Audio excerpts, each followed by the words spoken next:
My name is Christian Sarti. I'm from Luxembourg.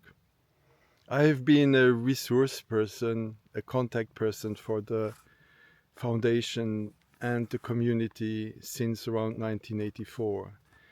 And Findhorn has become my home, my spiritual home, and is very dear to me.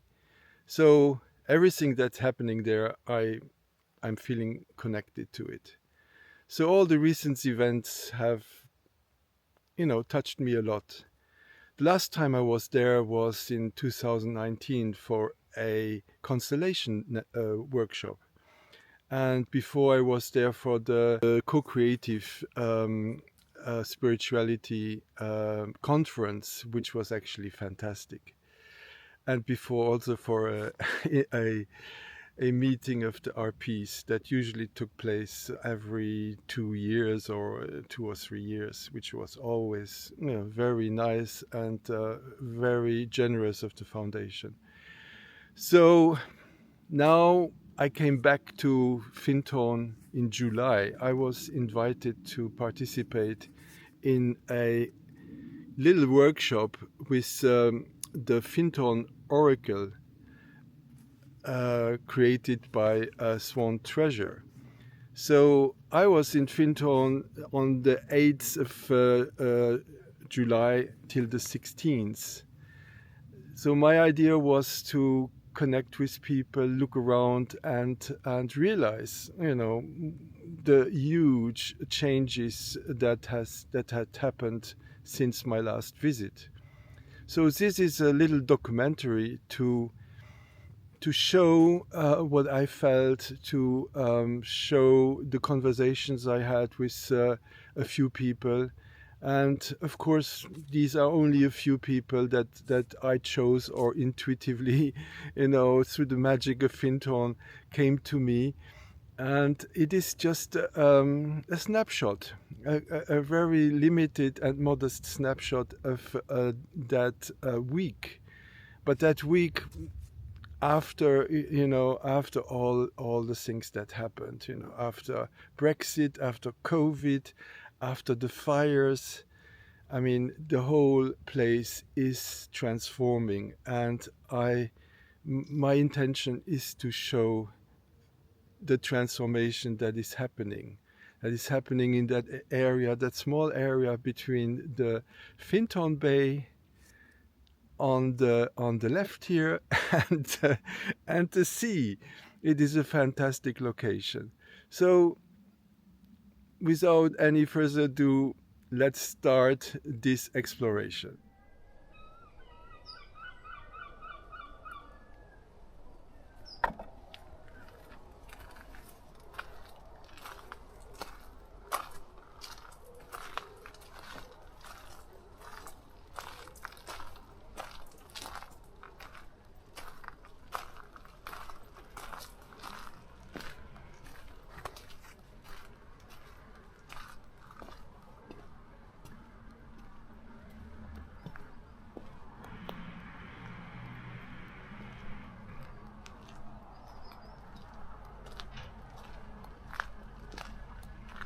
If you read Eileen's Opening Doors Within, there are certain themes, and one of them is change. Yeah. She's always going on about change. And my favorite angel quality is discernment. And for me, there is a need for discernment about change that is very productive change, that's growing something new and exciting and positive, and change that's not necessarily like that. I don't know that all change is, I think that needs discernment. So I'm hopeful that people will find the, the courage and there's this thing about trust and proactive, do you just sit around and trust? Like, you actually have to do something. And I think that's really important. And that one of the things that was very difficult with the foundation is there were too many meetings. and the meetings went on for too long and there was too much talking, and process and relationship became so important that the task suffered. Yeah. And somehow what's being recreated needs to have a better balance of process, relationship and task, and a better balance of fantastic delivery and financial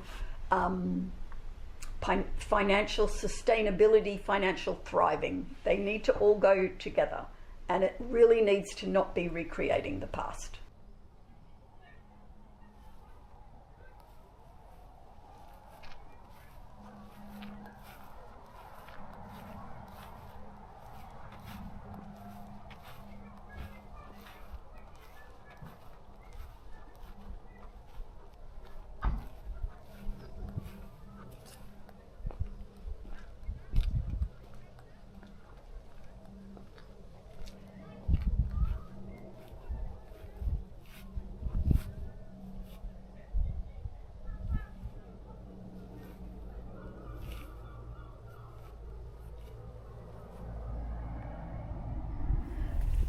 I was here when the fire came and we had the crisis, the big crisis.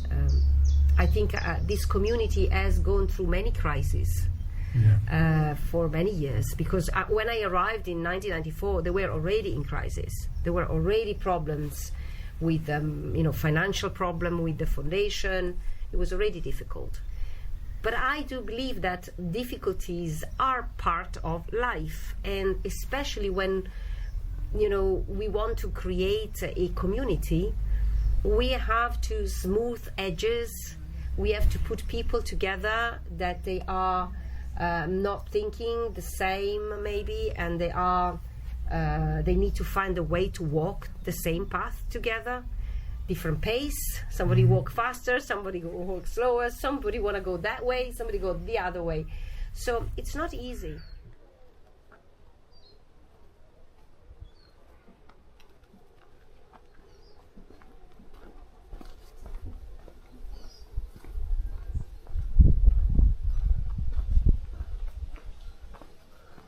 These are really interesting times. They are indeed. So when you see that from the height of your actual age, you've been here, I don't know, 40 years or nearly 50. Nearly 50. So the whole community, the foundation has gone through many crises. They have indeed. Yeah. And would you say that this is the worst or that you've seen?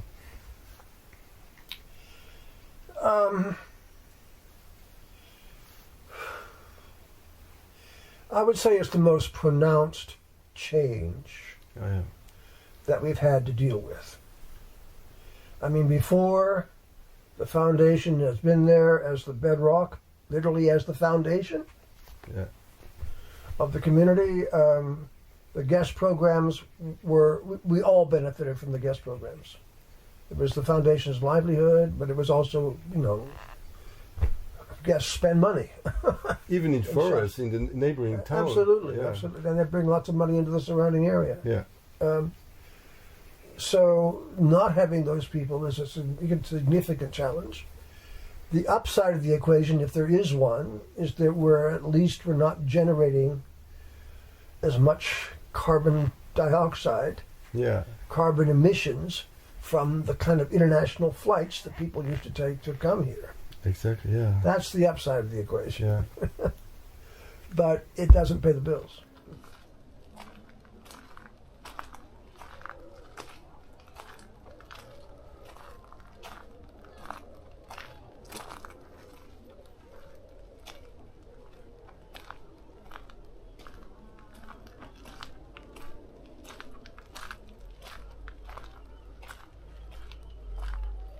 I can give you a little bit of history over the last 18 months or so, which is I joined in January, February of 2023.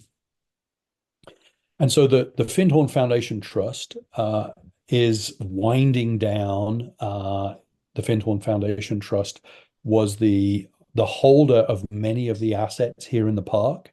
It held a global spiritual community and offered a wide range of education, most of which was hosted here in the park. So what is happening with the trust right now is we are divesting many of the assets to the local park community here. So a lot of the land, you talked a moment ago about the Phoenix Shop and the Phoenix Cafe, all of these things, which are really community focused things, are being turned into and turned over to the local park community through a group called the Eco Village Findhorn, which is a community-based organization which has been formed. And they'll be its whole structure is based around community ownership. And so they will be taking on the stewardship of many of portions of the park.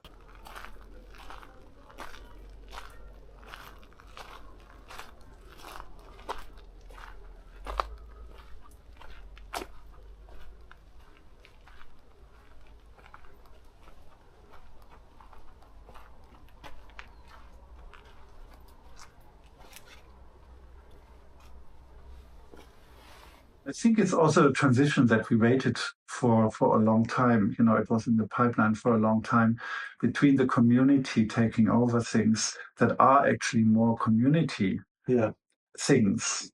Like, for example, that the community owns more of the property here. Exactly, yeah. Or that also the community runs things that happen in the community. Mm-hmm. While the foundation is maybe more the spiritual education or ecological education. But the hands-on things can also happen more here at the park.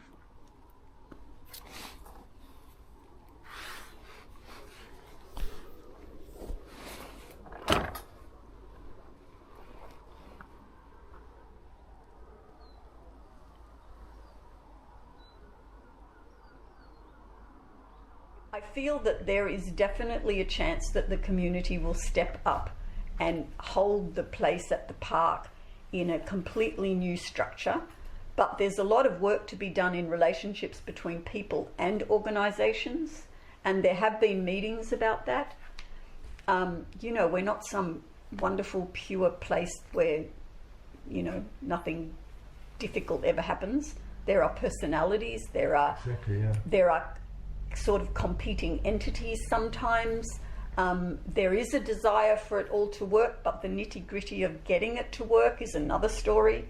You know, the decision making, and the governance and the finances. Yeah. These are nitty-gritty things, and we can't dance and be loving and meditate them out of existence.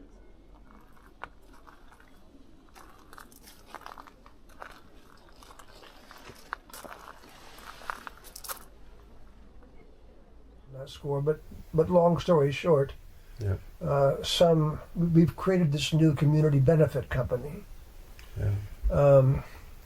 which has as its distinction the only entity in Scottish law that enables you to both sell shares and be charitable, get your chief charitable status. So in that particular vehicle, hopefully will enable us to jointly buy the foundation's assets and put them to good use.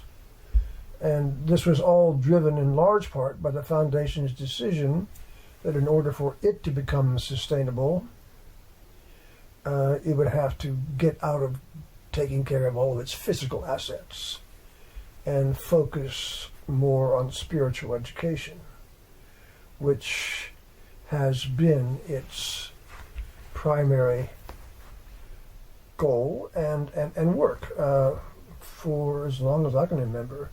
And I've been here nearly 50 years.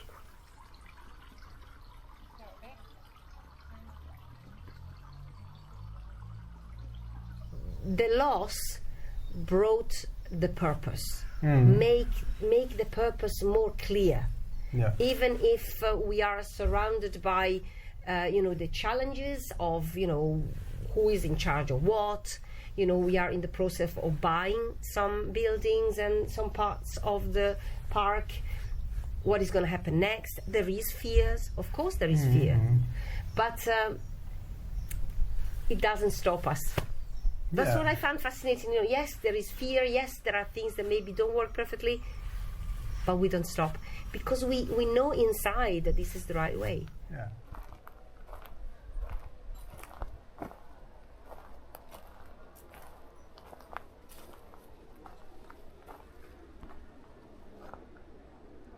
So I think the vision is alive. It's more like the question is, how is this all going? And sometimes we need to be patient. Yeah.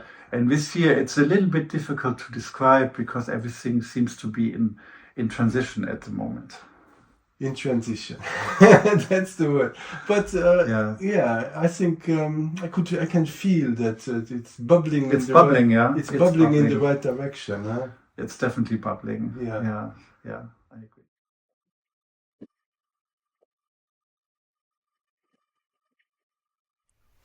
I agree that the most obvious economy that we need to recultivate is the guest economy.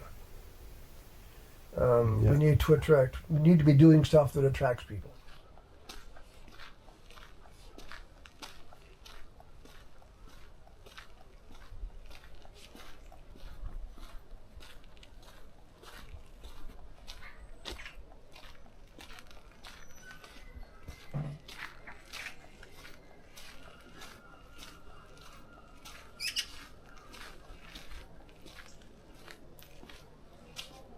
When we were dancing in the festival, I just felt that fantastic sense of community, which can be so potent here, so potent, and people feel they've come home.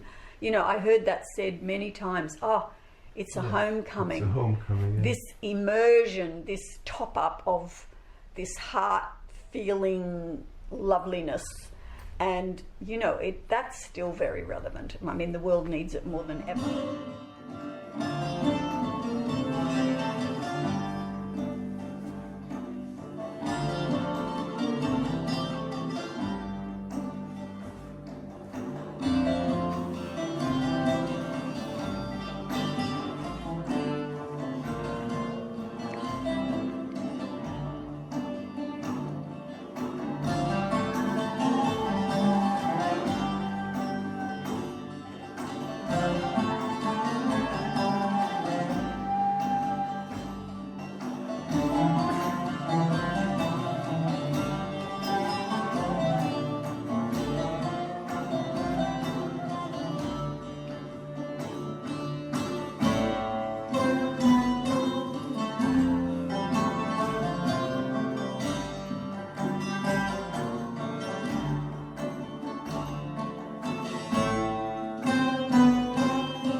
There is so many things fermenting at the moment. Fermenting, exactly, yeah. We have so many talented individuals and amazing organizations already here, which they are, working together and trying to work together.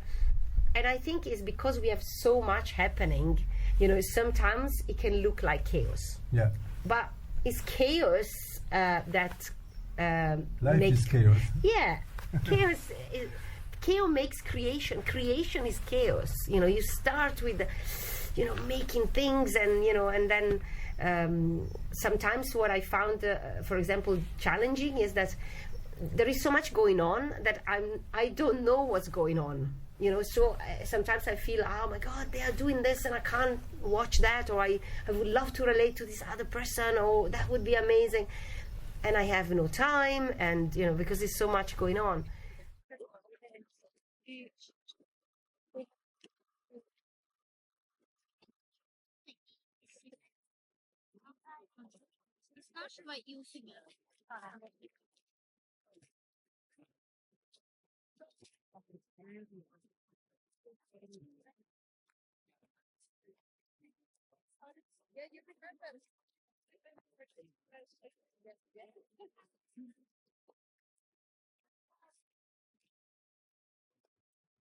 So yeah, it was so sad to lose both the community center. I was fortunate enough when I was here in 2019 to actually have experienced the community center and been in it.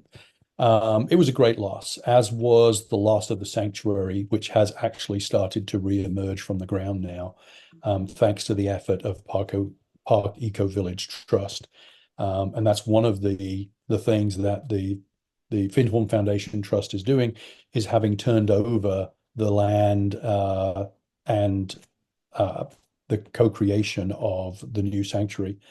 The community center is an interesting question. I think by virtue of its name, that work sits in the community, not in the Findhorn Foundation Trust. So what plans they have after we have turned over much of the land and the Park Eco Village to Eco Village Findhorn, I don't know. That's something that they will have to plan for, and we'll see how that emerges out of their future plans. At the moment, Findhorn Foundation Skio doesn't have plans to rebuild a quote community center.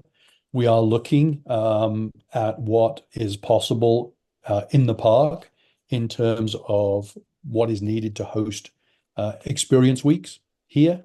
And certainly those kinds of facilities will be very much needed. But you know, the situation in the park is quite sad. Many of the buildings here have been neglected for decades in terms of keeping up with maintenance. And so the amount of investment that's going to be needed to revitalize a really energetically positive and well-grounded set of education facilities here, that's going to take a lot of work.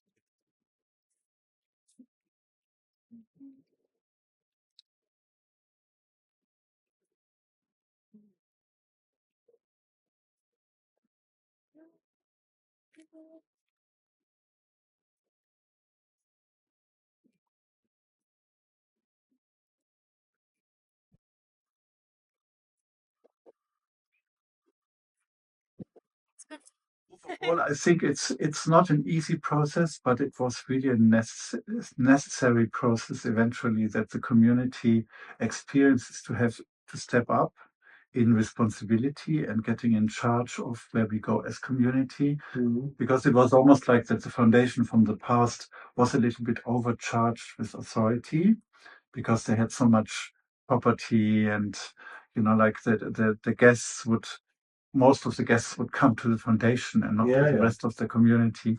And that needed a shift. Yeah. And now, under a lot of pressure through the lockdown and financial pressure, now it's kind of like happening. Yeah. But it's not, we are not through, we are halfway through the birth channel of, like a new understanding and running of the community with the foundation in a certain proportion to it. Yeah.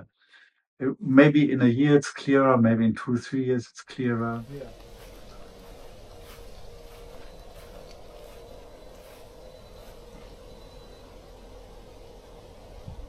But I think it's incredible how humanity is so resourceful, especially when we are in difficulties, especially where we are facing sorrow, pain, disappointment, heartbreak. This was present for this community, for all of us, in different levels, in different way. Losing our community center and our sanctuary, it was losing part of our identity, for sure. But it gave space for more questioning. Who are we? What are we doing? What's your true essence? Yeah. And so, wow, then we can experiment together again and find again what we are. Maybe we find a better shape for who we are.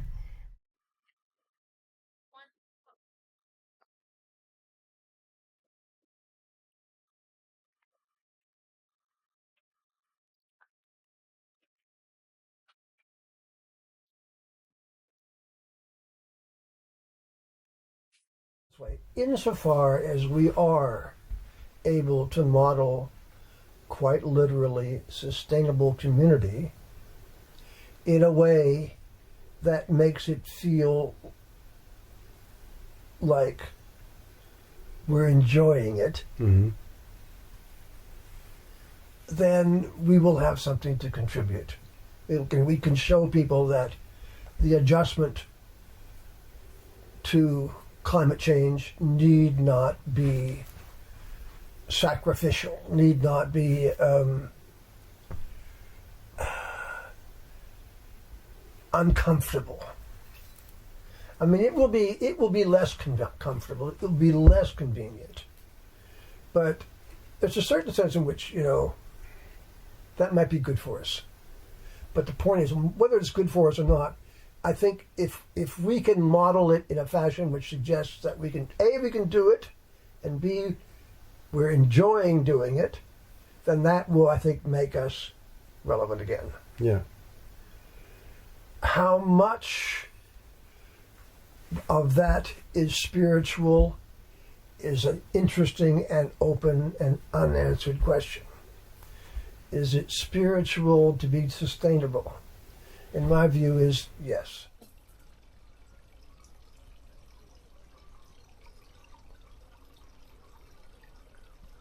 We have an aging population in our global community. And from a SKIO perspective, I think about our global community. Anybody, regardless of time or place, that feels called to the connection to spirit and identifies with the three principles that have been given over to us on the legacy of 60 years here. So we're working really hard to engage new audiences. You'll see that we've built a new website. It's very different than the old one. It was built with a lot of input from people that we want to engage with. We're very focused on using social media to engage with people. This is the media of the future. And from a SKIO perspective, we're very focused on reaching out globally, well beyond just the park. This is a very special place, but it also has a lot of barriers to entry for people to come. And so, I see the role of the SKIO as being out in the world, connecting with new audiences, connecting with people in a way that they can relate to, and trying to be very inviting, very inclusive, very open. And hopefully we can spread the community from being just here in the park and continue to expand this global network of light that has been built over the last 50 and 60 years.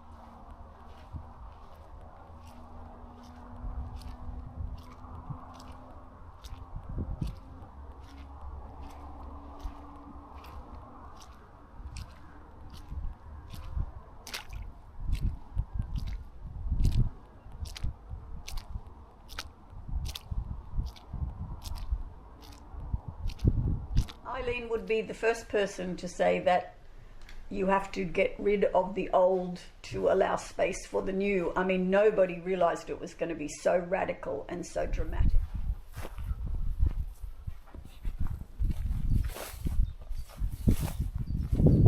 I'm amazed by, the feeling that I get from the new sanctuary that is in the process of being built, that just started and it should be finished.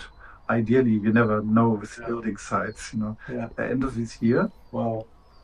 And the building, the plan of the building is fantastic. It looks really, really great.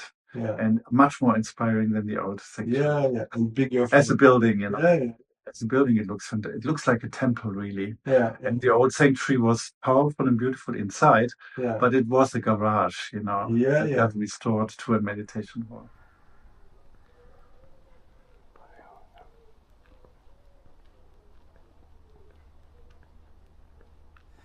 Because Cluny has so much history, so much energy has been built up. All these thousands or even 100,000 people who have had this experience that have built up a capital of energy, of history, of everything that means something to Findhorn. So is some of that going to be preserved? Is the place going to be, in some ways reused by the foundation indirectly, like rented or leased for some events or something like that? That would be fantastic. Yeah, I'm not sure exactly how it will work out yet, as the future of the Skio is emerging, and we can talk about that in a few moments. But we've certainly had early conversations around how do we collaborate with the new owners. As I said, they want to keep the sanctuary open for use by local community members. So that's super exciting. So that energetic point will remain. I've certainly talked with them about the potential to host events there and potential education experiences. And I think that they will be very receptive to other education and teaching that comes out of the park being hosted there as well. I think they're putting together a very exciting vision, which not only honors the history of the building, but also continues to co-create with the Findhorn community, both locally and perhaps even broader. So it's a very exciting opportunity for that building, and they're committed to respecting its legacy, which is one of the reasons that although they weren't the highest financial bid when we went into attunement around the selection of who we would like to move forward with, they came very much and very clearly into the field as the right choice. And they've been just a delight to work with through this process.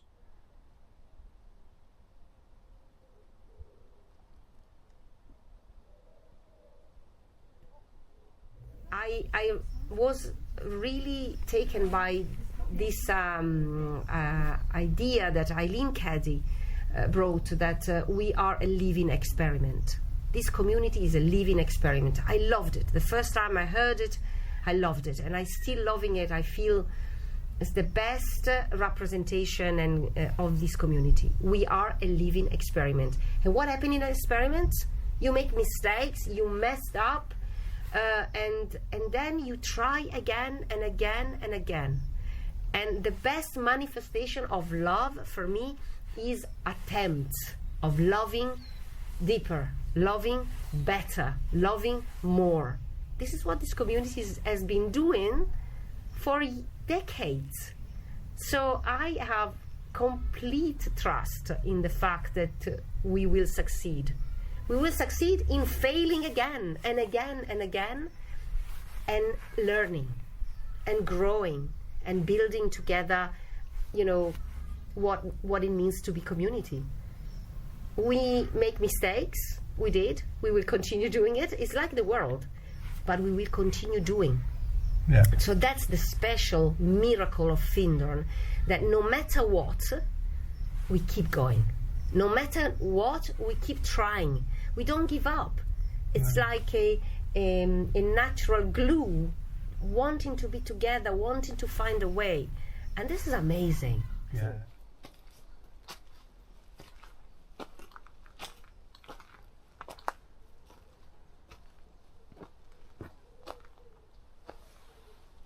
With these kind of energies, which are earth energies, and have kind of amplified all this spiritual work because of all these earth energies. So how can one disconnect Findhorn from the place? I think that's quite challenging.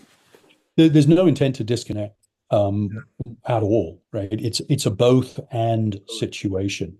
I am hopeful that that our education programs, Experience Week, can return to the park when we've got infrastructure that can give people a complete experience. And I'm talking about, the Experience Week of history, where it was working in the departments, it was experiencing love in action, all of those things, which are an important piece of that transformational field. But this is not about disconnecting from the park, disconnecting from Cluny, disconnecting from any of the energy points. It's a both and conversation, but it's also recognizing that there are tens of thousands of people out there in the world who don't have the privilege of being able to travel to Scotland. Exactly. They struggle with the financial burden. The carbon footprint for people to travel to this very special place is high. It's a challenging place to get to.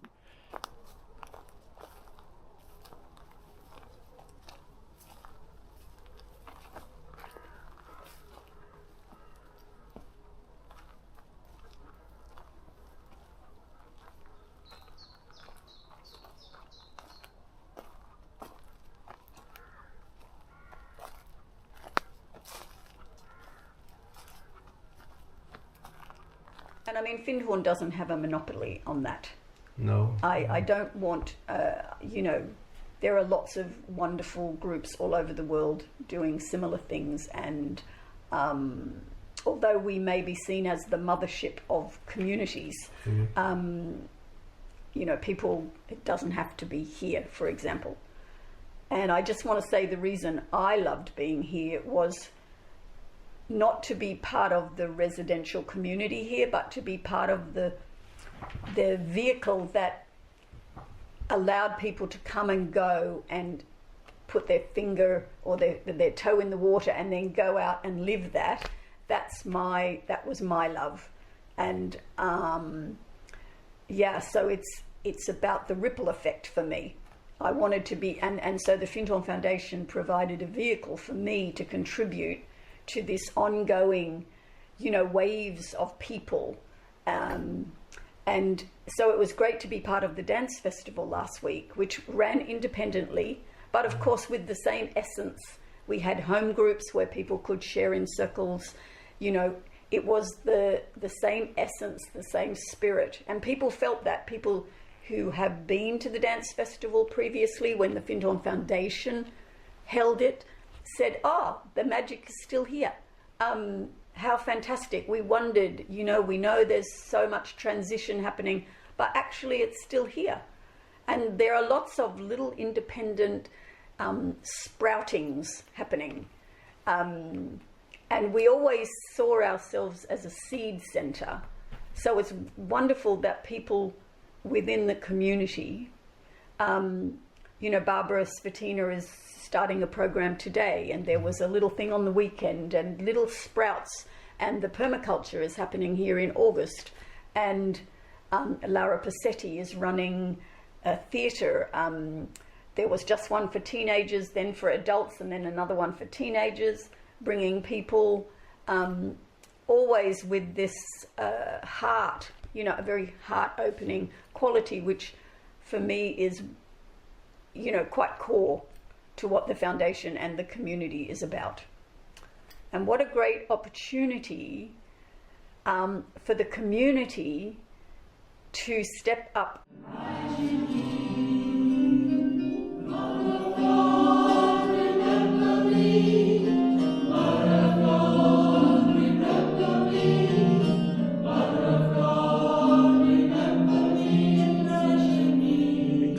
The good side of that, really, like this village developed beside of the foundation, is that the village also has something very organic and has a lot of creative people, and also people who worked for the foundation in the past in different stages, and bring that basic experience and knowledge with them. And we have the Universal Hall, we have the Moray Art Center. So we have centers for creativity and for group experience and for develop. There is quite a little bit on offer.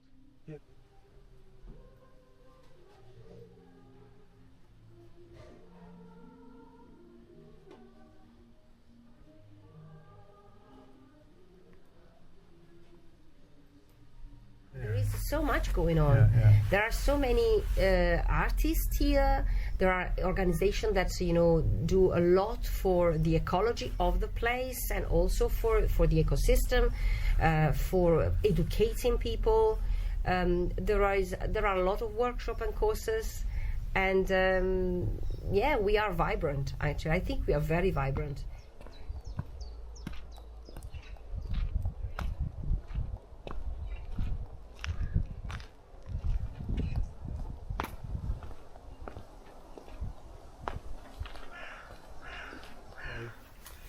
Well, about a week and a half ago, we did something called a trade fair in the Universal Hall, where we were looking at infrastructure. Now, infrastructure is not normally perceived as being a spiritual thing, but you know, questions like: do we want a second entrance? Do we want to develop the holiday park? Do we want to? Are we happy with the living machine, or do we go on the sewer mains? Are we going to electrify, beef up the electrical capacity of the parks, and get off of fossil fuels? All of these kind of interesting questions are the kind of questions which are nitty-gritty, and very specific, but they have to be addressed.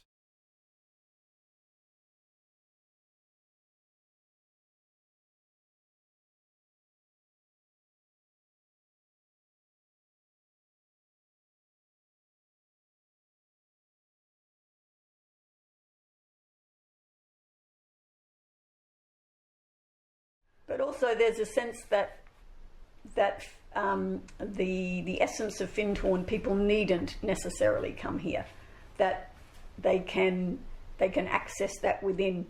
In fact, there was an email the other day from the foundation saying, you know, it is about the power of place, but maybe the power of place is about accessing the power of presence, and that we can do that wherever we are. So, you know, there's an incredibly powerful founding story here. And it's like, okay, so what now? And I think it was David Spangler said that, you know, we are the founders now. All of us are the founders of the next chapter. So what's that going to be?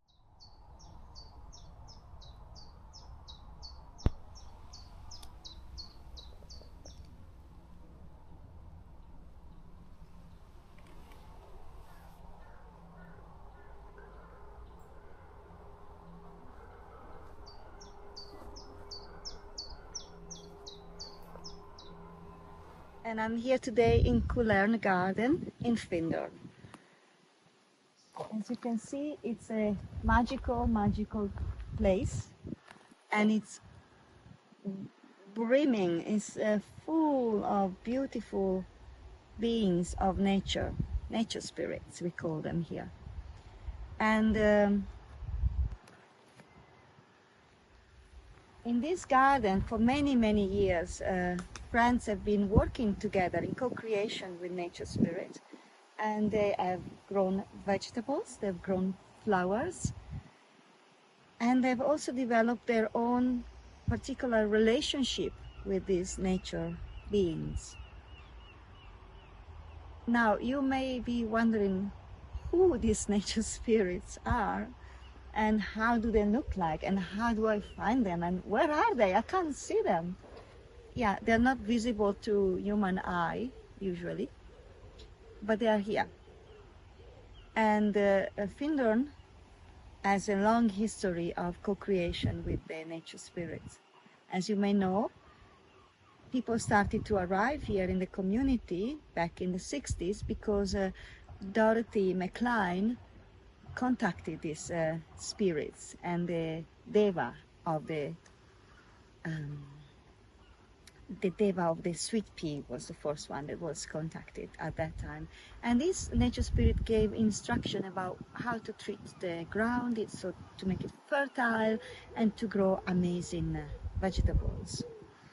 So I am here bringing a little message for you today, just to say that they're still here, and they probably also will be in your garden if you really have a place that is undisturbed. They like to be in a place where maybe is not so noisy or with machinery or things like that. But if you look, you could also find them wherever you are.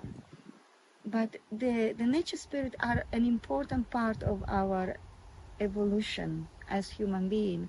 We can't forget them and just build and treat nature as without respect. So I'm here to remind you that if you like, you could connect with your nature spirit in your area, or you can come to Findhorn and enjoy the one that are here, and find a way to create and co-create with nature, with their support and their help. Thank you.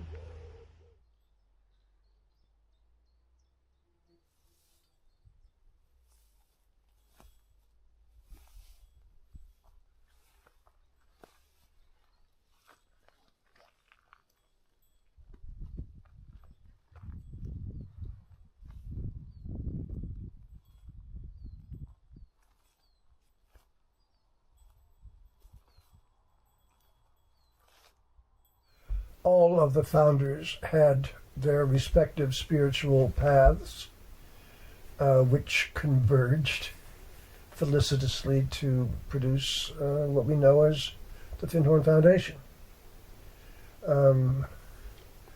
And I would say that over the past 60 plus years, we have always seen ourselves and described ourselves as being primarily a spiritual community. And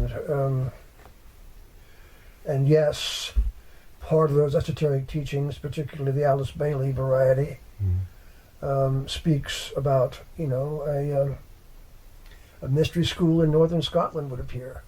Yeah. And we seem to fit the bill, or at least we thought we did for many years. And I think it's fair to say that most of the residents still regard Findhorn as being primarily a spiritual community. But it's also true that at least since the early 80s, when we bought let's put it this way, we bought the caravan park in 1983 with the promise of converting it from a caravan park into a planetary village. Initially we called it a planetary village, being a place that lives its life as if the planet is its ultimate address and responding to the planet's needs, or what the planet is asking of us in terms of sustainability. And since that time, namely 1983, we have built a variety of, a very impressive variety, really, of eco-dwellings. My house was the first of those. But, we're still on that course. And we are on that course in part because I think, ecology and spirituality complement each other. Both invite people to think big in big terms and in long terms. And from that grander perspective, shall we say, the two are complementary.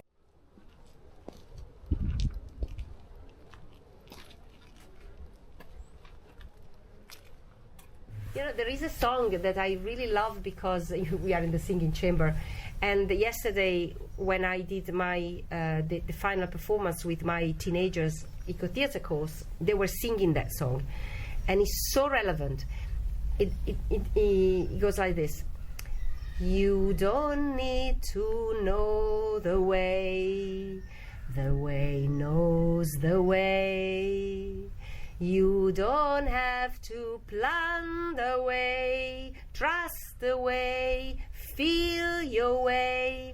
The way knows, the way knows, the way knows the way. I think that's what we're doing. We are together. Togetherness knows the way. Wow.